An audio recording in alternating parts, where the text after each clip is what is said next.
Publikong magpakita ng permit ang mga naarestong suspect noong 2015. Nagbabala si dating Bulacan Governor Wilhelmino C. Alvarado laban sa paggamit ng mga pampasabog matapos magreklamo ang tribong Dumakat, isang grupong katutubo sa Silangang Bulacan at Sierra Madre tungkol sa mga kaguluhan. Hinimok ni Alvaro ang mga quarrying operations na ihinto ang paggamit ng mga pampasabog at gumamit ng mas ligtas na pamamaraan. No blasting should be done because according to the Dumagats, the mountain is scared. It could also damage Angat Dam, which they have been trying to protect, he said. Naalala ng mga residente na madalas mangyari ang mga papasabog bandang alas 4 ng hapon nang yumanig ang kanilang mga tahanan. Dumaranas din sila ng mga problema sa paghinga, alikabok, pagguho ng lupa, pagbaha, at takot na baka gumuho ang mga bundok. Ang pagkasira na dulot ng iligal na pagpari ay nagdulot ng malubhang alahin.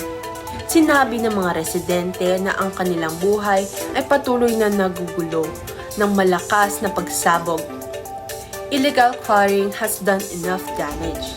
Trees can be planted, but flattened mountains cannot be restored, a resident said. Hinimok nila ang mga Bulakenyo na protektahan ang kanilang mga bundok bago pa maging huli ang lahat. Iligtas natin ang ating mga kabundukan para sa mga susunod na henerasyon. Apelan. Prosesong tanong, paano nakakaapekto ang nasabing balita sa ekonomiya ng Pilipinas? Maaari itong magbigay ng negatibong epekto dahil sa ginawa nilang illegal quarry o illegal na pagmimina. Maaari itong magdulot ng pagkasira ng kapaligiran na ating tinitirahan at pinagkakahanan ng pamumuhay at yaman. At isa pa ay maaari itong magdulot ng pagbabaha at pagguho ng lupa. Ikalawang prosesong tanong, paano ka naapektuhan sa balita na banggit? Labis akong nalungkot sa balita na banggit dahil maraming Bulakenyo na hindi naman gusto nangyayari ay naapektuhan dahil lamang sa kagawa ng mga suspect.